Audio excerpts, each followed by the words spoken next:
Next question, CBSE 2022. Diagram is given in the problem. A cube of side L is kept in space as shown in the figure. And electric field E is, electric field की value दी हुई है A into x plus B I, ऐसी कुछ value दी हुई है Newton पर coulomb. Exist in the region. Find the net charge enclosed by the cube. You have to find out the net charge. है ना? क्वेश्चन को देख के डरना बात नहीं, देखो बहुत सिंपल है. इसमें अभी हम लोगों ने बोला कि this is the electric field, this is the sort of electric field, this is existing along the x direction. This cannot be represented by equally spaced parallel lines से नहीं represent कर सकते. Therefore, I am just drawing two lines. हमने बोला electric field ऐसी exist कर रही है. अगर इलेक्ट्रिक फील्ड ऐसी एग्जिस्ट कर रही है, just try to think over it. ये इस वाले सरफेस पर कोई भी फ्लक्स नहीं देगी. रीजन क्या है? ये वाली इलेक्ट्रिक फील्ड इस सरफेस पर कोई फ्लक्स क्यों नहीं देगी? क्योंकि यहां पर एरिया का जो डायरेक्शन रहेगा वो कैसा रहेगा? एरिया का direction will be along the Y direction और इलेक्ट्रिक फील्ड ऐसी है, तो यहां पर फ्लक्स नहीं आएगा. और कहां पर फ्लक्स नहीं आएगा? ये जो सामने वाला सरफेस है उसके लिए इलेक्ट्रिक फील्ड का डायरेक्शन ये है, एरिया का डायरेक्शन ये है. थीटा की वैल्यू विल बी 90 डिग्री और थीटा जहां यहां पर भी 90 है, नीचे वाले पर भी नहीं आएगा क्योंकि नीचे वाले में एरिया का डायरेक्शन ऐसा है, इलेक्ट्रिक फील्ड का डायरेक्शन ऐसा है. बैक साइड में जो है पीछे वाला जो सरफेस है उसमें जो एरिया का डायरेक्शन है वो परपेंडिकुलर रहेगा टू द बोर्ड अंदर की तरफ और इलेक्ट्रिक फील्ड ऐसी है.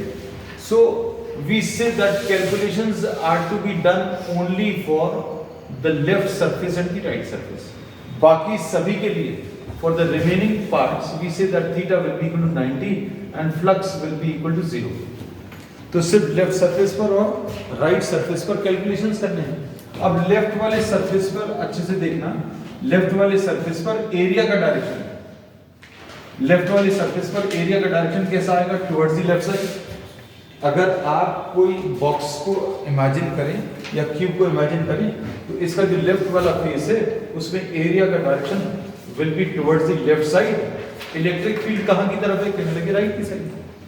अब राइट वाला सरफेस अच्छे देखना, जस्ट अब लोग ये राइट वाला जो सरफेस है उसमें एरिया का डायरेक्शन ऐसा रहेगा, तो एरिया का डायरेक्शन ऐसा है, इलेक्ट्रिक फील्ड का डायरेक्शन भी ऐसा है. तो for the right surface, right face के लिए थीटा की वैल्यू 0 है. लेफ्ट वाले फेस के लिए थीटा की वैल्यू कितनी? 180 डिग्री से. बस ये दो चीजें यूज होती हैं. अब फ्लक्स अगर कैलकुलेट करना तो फ्लक्स क्या होता है? फ्लक्स होता है E into A into cos theta. अब इलेक्ट्रिक फील्ड चाहिए बड़ी. Electric field is different for different values of x. E जो है इलेक्ट्रिक फील्ड x के ऊपर डिपेंड कर रही है. अच्छे देखिए लेफ्ट वाले फेस के ऊपर, जैसे हम लोग लेफ्ट वाले फेस के ऊपर x की वैल्यू, इस पूरे लेफ्ट फेस पर x की वैल्यू कितनी? 0 है. x की वैल्यू अगर 0 रखोगे तो electric field on the left face कितना आ जाएगा? A into 0 plus B, ऐसा कुछ आ जाएगा I. So this will be BI only. Electric field for the right face, electric field for the right face कितना है? देखकर बताओ. For the right face, right वाले फेस पर ये x की वैल्यू किसके बराबर हो जाएगी? On the right face x will be equal to L. x की वैल्यू L रख दो. So electric field for the right face will be A into L plus B into I. Electric field on the right face. Area left face का ये भी L square है और ये ही एरिया किसका है? राइट वाले फेस का.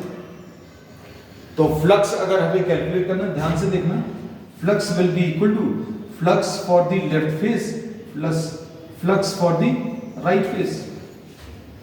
और ये कितना आ जाएगा? E for the left into area into cos. Electric field into area into cos. Theta कितना आ गया लेफ्ट वाले फेस के लिए? लेफ्ट वाला जो फेस है उसके लिए कैसा है? एरिया का डायरेक्शन ऐसा है, इलेक्ट्रिक फील्ड राइट की तरफ है. इलेक्ट्रिक फील्ड राइट की तरफ क्यों है? क्योंकि this is along the x direction, I direction. Electric field का डायरेक्शन हम पहले ही मार्क कर चुके हैं. एरिया का डायरेक्शन ऐसा है. तो थीटा की value is 180 degrees. Plus right face के लिए, राइट वाले फेस के लिए एरिया का डायरेक्शन, छोटा सा एरिया अगर आप लोगे तो एरिया का direction will be towards the right side, इसके ऊपर perpendicular. Direction of area is given by direction of normal drawn to the surface. Area का भी यही डायरेक्शन है, इलेक्ट्रिक फील्ड का भी यही डायरेक्शन है, तो ये आ जाएगा E R into A into cos 0। E for the left face निकाला है, B into area on the left face is L square into cos 180 की वैल्यू -1। वेक्टर टर्म्स में अगर कर रहे होते तो ये I भी रिटेन करते हैं, but we are solving in scalar terms.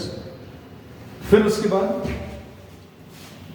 Plus E for the right face कितना है, AL प्लस B है, ये लिख लिया। एरिया कितना है, कहने लगे L स्क्वायर है इंटू 1, तो क्या आ जाएगा, ये आ जाएगा minus BL square plus AL cube plus BL square, ये कट जाएगा, तो फ्लक्स की वैल्यू कितना, AL क्यूब आ जाएगा। And using the Gauss theorem, Gauss theorem क्या बोलता है, phi E is equal to E into A into sorry flux is equal to अंदर का net charge divided by epsilon 0। phi E की वैल्यू कितनी है, AL cube into sorry is equal to net charge divided by epsilon 0। So Q net will be equal to A into L cube into क्या, epsilon 0। So this is the value of the net charge enclosed by the surface. अगर vector terms में करोगे तो क्या होगा, देखना अच्छे से। किसी के मन में आता है कि हमें वेक्टर टर्म्स में ही करना है, इलेक्ट्रिक फील्ड आप बिल्कुल वेक्टर टर्म्स में ले लीजिए। एरिया लेकिन फिर लेफ्ट कैप का आप क्या लोगे, देखना अच्छे से। Area of the left cap will be L square into minus I. Minus I क्यों, क्योंकि एरिया कहां की तरफ है, लेफ्ट की तरफ। Area of the right cap, किसी को अगर वेक्टर टर्म्स में लेना है तो ये कैसे लोगे, L square into right cap का एरिया इज अलोंग। तो फिर अभी आप डॉट प्रोडक्ट की टर्म्स में फ्लक्स का कैलकुलेशन कर सकते हैं। So the final answer, net charge induced by the cube is AL cube into epsilon 0। Clear.